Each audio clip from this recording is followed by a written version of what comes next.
Now the ship that wouldn't die is about ready to start a new life in Charleston Harbor. The security here at Pine Harbor Apartments still very tight. Earlier today, I was able to get on this property. I did a ride along with someone who lives here to get an exclusive look at where those 3 victims died. That's a big problem for all the surfers that are still out in the water. Not only could they actually be sucked out to sea, but they have the chance of actually getting hit by that debris. Here's the question everyone wants to know. What's gator meat taste like? Well, not chicken. 2 people have been taken to the hospital, and just minutes ago we saw several more EMS units leave this complex. It's the busiest shopping day of the year, so where is everyone? The police officer, you can see her right behind me. She said they are expecting several more cars to start coming on the Coleman side. You never really know when you get in or when you get out of your car who might be waiting for you. Brown Kelly currently sits in the Charleston County Detention Center. All of them told me as soon as Boeing sells them tickets. Bikers and law enforcement say it's really on all of us to keep the roads safe. Whether Gingrich can go ahead and start planning those Lincoln-Douglas style debates will be very dependent on how he does during tonight's GOP showdown. It wasn't just flashbangs that they used. Police also had to use tear gas in hopes of flushing Ainsworth out. When a negative commercial comes on, something else goes off. So hey, let's end this tour of the fair on a high note.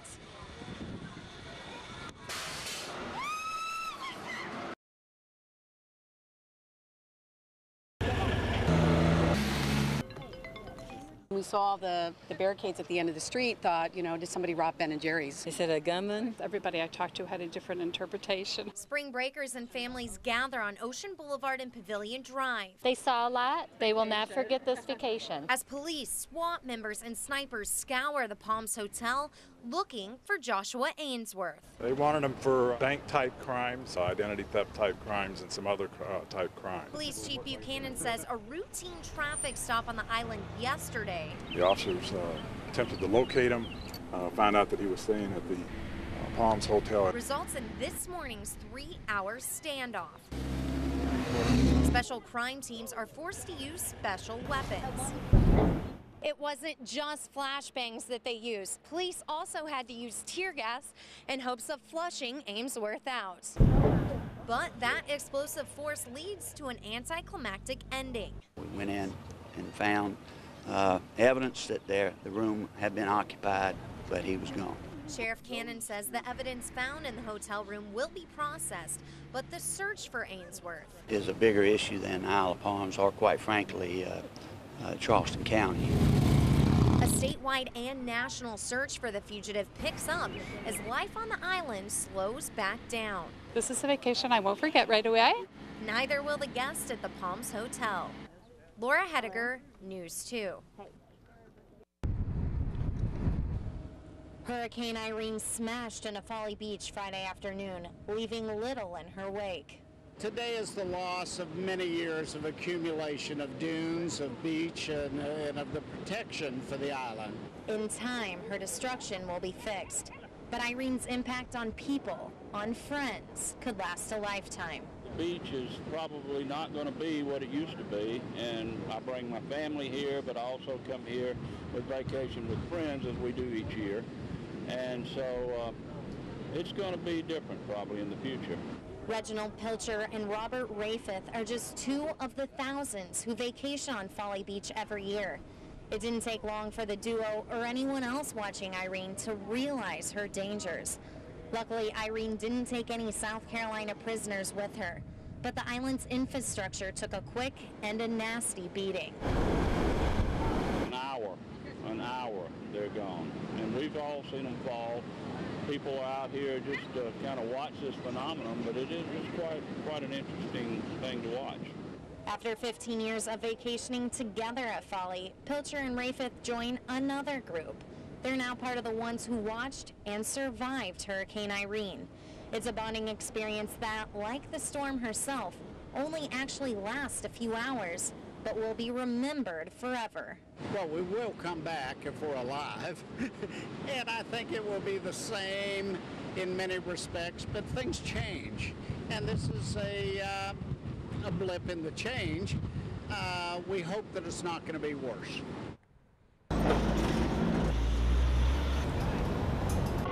Didn't know it was going to be open anytime soon. It's about time. Let the construction be over. It's going to do wonders for this traffic in Mount Pleasant. Nearly 10 months of hard labor will hopefully ease Highway 17 traffic. Come Sunday morning, drivers won't stop at this north-south intersection. Instead, they'll cruise up and over Bowman Road. Anyone driving through Mount Pleasant during rush hour is familiar with the backups at Bowman Road on US 17. This will allow the traffic to flow through that intersection. You've been paying these since 2006, part of the county's transportation sales tax. Now you're seeing where all of those pennies are going, right here to this overpass. The project's manager says the $84 million Johnny Dodds improvement project moves along on time. On schedule. Even though it slowed so many people down. Constantly passing through, it definitely will speed up my route through here. It'll also speed up the flow of traffic. They'll be very pleased with the fact that they don't have to slow down for this intersection any longer. Some drivers say the overpass will make their professional lives better. Cut a lot of people's commute time probably by half. And it won't exactly hurt other people's personal lives. I think I'll be able to get McDonald's faster now, though. Charleston County workers say while the construction's taken several months, their immediate purpose today and tomorrow is to help drivers.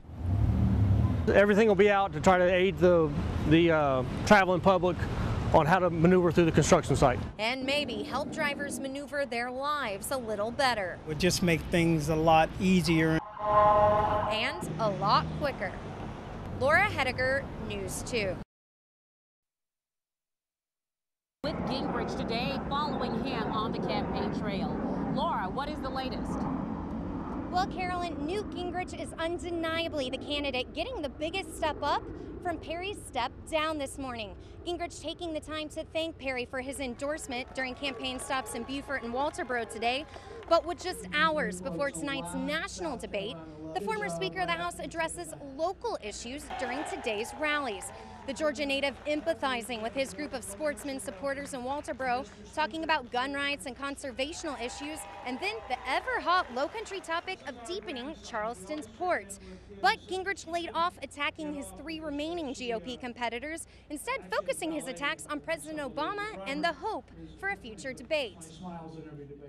In my acceptance speech, if we get with your help to be the nominee, if he has not yet accepted, I will simply announce that as of that night, the White House is my scheduler, and wherever he goes, I will show up 4 hours later and I will answer his speech. Now, whether Gingrich can go ahead and start planning those Lincoln-Douglas style debates will be very dependent on how he does during tonight's GOP showdown. Brendan, Carolyn, back to you. And Laura, this is your first time visiting our fair, isn't it? It is my first time visiting this awesome fair. I'm from Illinois. We do not have fairs like this back in the Midwest, so I am so happy to be at the Coastal Carolina Fair. Now it's Friday night, the kids are out of school, the parents are off of work. They are all right here in Ladson enjoying this awesome fair. Now, some of the things you can do if you decide to come to the fair, obviously ride some rides. The Ferris wheel all lit up, just ready for you to go on it. Now, there are a ton of different food stands available. I've heard all about this fried Kool-Aid that I have to try out. There's also lots of games for lots of opportunities for you to win lots of prizes. Now, earlier, I did tell you in the 5 o'clock that we were going to give you a tour of the Coastal Carolina Fair that you've never seen before. Unfortunately, I can't do that. It will be up on our website later, counton2.com. But Carolyn, I have been so busy being an investigative journalist, and I can tell you exactly what is in a poor man's caramel apple, or actually what used to be in a poor man's apple. Guys, I ate it all. I can take all the credit for it. Now, it was a delicious green apple, lots of ice cream, lots of hot fudge on it, and in a waffle bowl. It was delicious. That's just one of about the 10 fair foods I've tried out here tonight. I can tell you, if you're hungry, get on out here to Ladson. You won't be disappointed. Yeah. Hey, Laura, have you seen the big turkey legs out there? Yeah. The big turkey legs, have you seen those yet?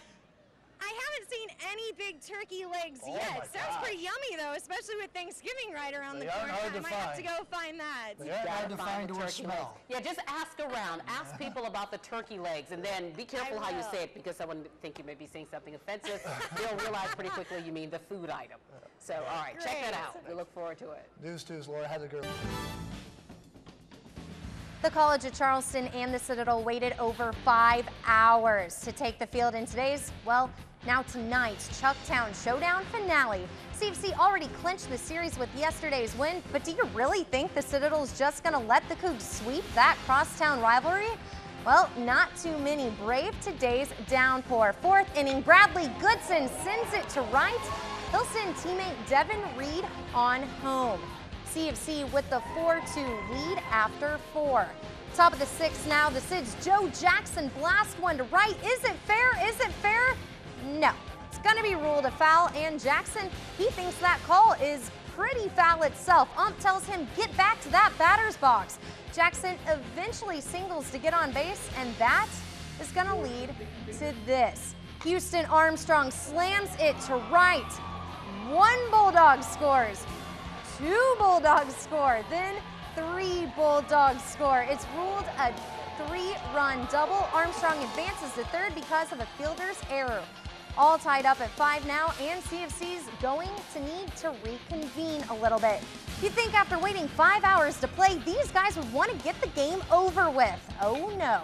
Stays tied at 5 through the 7th, 8th, and 9th. This intercity rivalry needs extra innings after 9 hours. Cougs get an RBI at the end of the 11th for the 6-5 win. CFC sweeps the series and claims city bragging rights. The rain didn't stop the other Charleston team, Charleston Southern and Presbyterian, from playing today, but the Blue Hose did rain on the Bucks. CSU loses on the road 6-3. The 8th-ranked Gamecocks continued pecking their way through the SEC, going for their 3rd win at Auburn this weekend and looking for a 4th straight conference series victory. Top of the 1st, Grayson Griner grounds one to short, but shortstop can't handle it. A Gamecock scores from 2nd, and USC takes the early 1-0 lead. Now Slippery Fingers McGee at short makes the first of the Tigers' 4 errors on the day, but SC's not done. Still in the 1st, Eric Payne. Being a pain for Auburn, a 3-run blast to right, and Garnet and Black up 4-0 in the 1st. They're going to add in 2 more during the first 3 innings. Now it's Colby Holmes taking over on the mound, gets 7 Ks on the day. The back-to-back national champs get 11 hits, score 11 points, and up in their conference foe 11-7. Carolina with 8 straight W's in SEC play. Earlier tonight on News 2 at 6, I talked about Charlie the River Dog and his weight. Now Larry here thought it was a little personal for me to tell you what Charlie weighs. It's actually nearly 1,300 baseballs. And while Larry might be right, Charlie sure found the perfect time to throw his weight around tonight at the Joe. Charlie and his River Dogs bounce back from a 3-point deficit, scoring 4 in the bottom of the 9th, giving Charleston its 8th win in a row. River Dogs turn off West Virginia's power, sweeping the 4-game homestand. It's a new day and technically a new season for the South Carolina Stingrays. Yes, today marks the first day of the Rays off-season. Last night's loss to the Kalamazoo Wings doesn't exactly send the Rays packing. They are already at home after all. It just simply ends their season. South Carolina loses last night. They are out of the quest for that Kelly Cup. Keep it right here. You are watching News 2 at 11.